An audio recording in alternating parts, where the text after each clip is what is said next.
Isso que eu ia te perguntar, assim, você já se trancou, assim, de ficar um final de semana inteiro escrevendo, 2 dias, 3 dias. Porque quando engrena, assim, eu acho que você não pode parar, Tá né? brincando, né? Nas Flor de Lis, cara, eu fiquei sem sair de casa. Olha que nem tava mais na pandemia, né? Que na Elise Matsunaga, como tava? Eu escrevi a Elise Matsunaga no auge da pandemia. Não tinha ninguém na rua, Tinha ninguém né? na rua, não tinha nada aberto. Foi nada. até bom pra você, Sim, né? Te ajudou. Então, sim. Então eu conseguia, apesar de que eu trabalhava, tava no Claro. auge da pandemia, cobrindo tudo, valeu.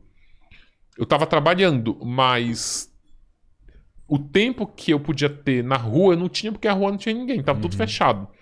Foi mais tranquilo. Na Flor de Lis, fora da pandemia, teve um momento ali da Flor de Lis, que foi o livro mais difícil de escrever, porque o primeiro, assim, o livro da Flor de Lis, ele ficou meio indefinido de quando ele seria ser lançado. Então, porque o julgamento dela ia ser maio. Então vamos esperar o julgamento. Aí o julgamento não é maio agora, o julgamento é... Não, primeiro é abril. Então vamos esperar o julgamento. Ah, não é mais abril, é junho. Então, vamos fazer mais uma reunião? A gente espera junho. Aí foi para dezembro. Aí falou, olha, como já tá assim, e a gente foi para dezembro, foi pro último dia do ano letivo judiciário. A gente falou, olha... E já tinham pedido adiamento de julgamento de outros réus, porque o advogado passou mal, já era uma estratégia. Falou, olha, quer saber? Não dá pra gente esperar. Vamos escrever um livro sem a condenação. E já tinham outro livro, a Vera Araújo lançou um livro muito bom, por sinal, chamado Plano Flor de Lis, que é uma colega minha do Globo. Lançou o livro também, esqueceu do julgamento, lançou o livro dela.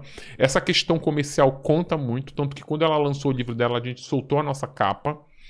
E aí ficava essa pressão, né? Ah, tem mais um livro, tem um livro da Vera, tem não sei o quê, tem o julgamento indefinido.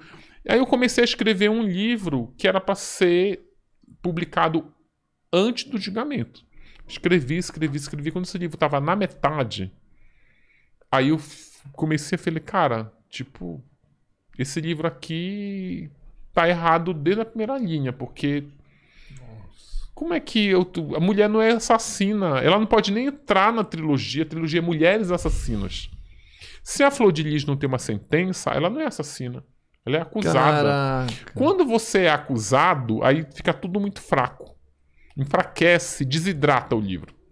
Aí eu fui lá, Você é um cara... suspeito, né? Você não é mais um... A gente vai agora esperar o julgamento, então... Aí o pessoal, tá. Aí, como já corri em paralelo a atualização do livro da Suzane, eu falei, olha, eu vou então agora pesquisar mais o livro da Flor de Lis. Vou pesquisar agora, começar a pesquisar paralelamente o livro da Suzane e tá tudo ótimo. Só que aí eu tava no Rio de Janeiro, larguei pra fazer o primeiro capítulo da Flor de Lis, é toda a vida pregressa. Essa independe de julgamento ou não. Vou investir na vida pregressa da Flor de Lis, vou pro Rio de Janeiro. Aí, por conta da Copa do Mundo, eles anteciparam o julgamento da Flor de Lis para novembro. Quando eles anteciparam para novembro, a gente pensando que ia lançar o livro só ano que vem, aí... Larga tudo agora, senta tua bunda nessa cadeira. Nossa. Meu amigo, eu sentava... Cara, meio que rolê, mano. Essa mulher dá trabalho demais. Cara, velho. eu fiquei, sem brincadeira, eu fiquei no meu escritório sem pôr... A rotina era assim, acorda, toma café da manhã, vai escrever. Não, mentira, que ainda corria pesquisa séria. Toma café da manhã e pesquisa. Pesquisar é ler material, que tu tem um monte de material, não é só tu ter o material, tem que ler, marcar, contextualizar, ligar pra alguém pra te ajudar a entender aquilo. E ainda tinha gente pra entrevistar. Então, entre o café da manhã e o almoço, eu fazia isso. Terminava o almoço, pesquisava mais um pouco, lá pelas 4 da tarde parava, sentava, escrevia até o dia clarear. No outro dia ia dormir, acordava às 11 e fiquei, ó... Nossa. E isso passou... Tinha dia ali que eu não sabia nem se era sábado, se era domingo, se era um negócio... Todos os dias eram a mesma intensidade. Aí veio a pior experiência que eu já passei como escritor na vida, veio depois, que é o que aconteceu. Quando a gente lançou a capa, já lançou a pré-venda do livro. Quando tu lança a pré-venda, por uma questão comercial, já que estava lançando outro livro, tu fixa a data. E as pessoas começaram a comprar o livro feito banana.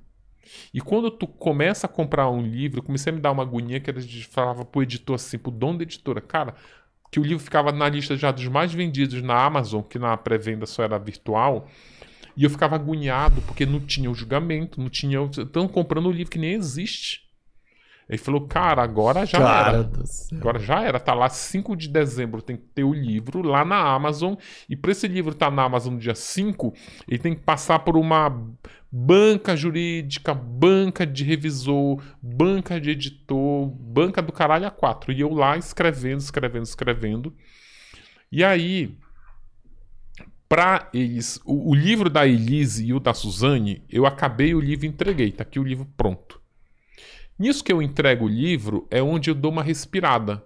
Porque eles vão passar um mês sem me encher o saco. Um mês é como se não existisse livro, que eles estão pra lá. Aí eles vão começar a encher o saco quando começa as dúvidas e a revisão. Por qualquer vírgula que a revisão muda, eles têm que me mandar para saber, porque às vezes tem uma questão de estilo, tem que trocar uma palavra, vamos consultar o autor para ver se ele aceita ou não. Então é aí que começa a encheção de saco. Mas fica um mês, que eu não sei onde fica esse limbo de um mês, tá todo mundo lendo e anotando para começar a falar depois de um mês. Para mim é ótimo, né? Que eu me até às vezes até desligo, viajo, vou fazer. Já sei que tem esse mês. Isso assim, entregou o livro todo. Na Flor de Lis, para cumprir esse prazo, ficou assim. Ulisses, olha, a gente já fez aqui todo um cronograma de banca jurídica, edição, revisão. E gráfica. Então agora vai ser assim. Eles me mandaram um prazozinho lá, uma tabela de prazo.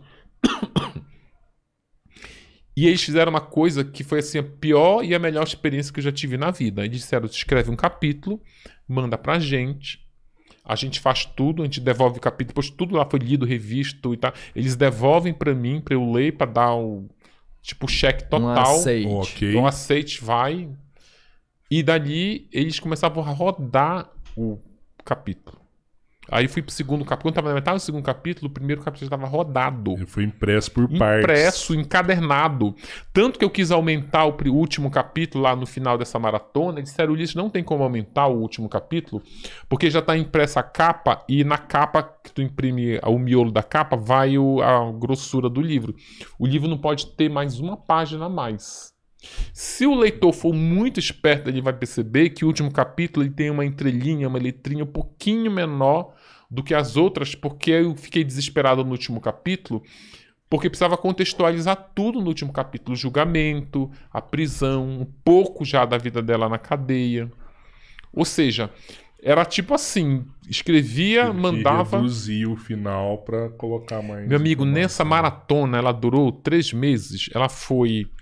eu cheguei do Rio em agosto, foi setembro, outubro e novembro. Não, que não é um mês inteiro, é 15 de agosto a 15 de setembro, 15 de outubro. Nossa. Foi quando o negócio foi pra gráfica para passar lá. A vantagem é que quando eu entreguei o último livro já estava todo rodado. Ele rodou também, na verdade, é o penúltimo, que o último capítulo desse caderno de fotos foi o primeiro que rodou.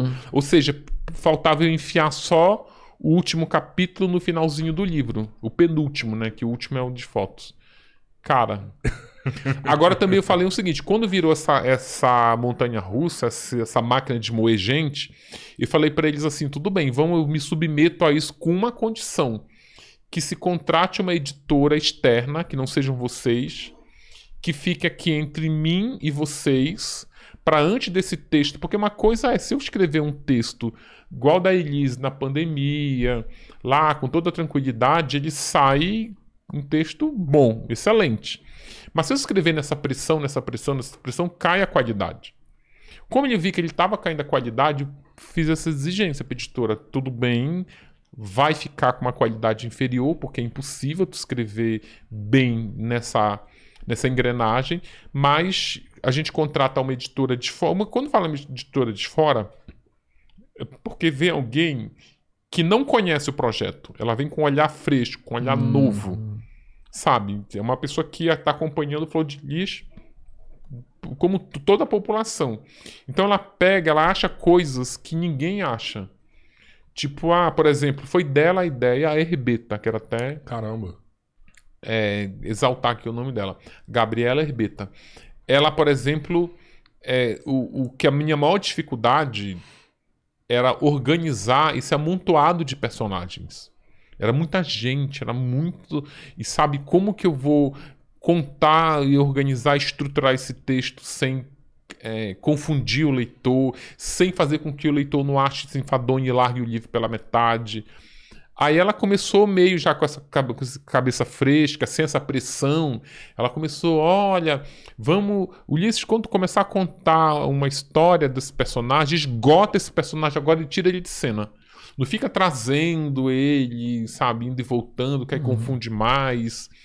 E ainda tem a confusão maior, ainda tinha esse elemento, que além da Flor de Lis ter lá essa penca de 50 filhos, alguns ela rebatizava e dava um outro nome. Caraca. Aí ficava Wagner Misael, Luan não sei quem, ficava com 2 nomes.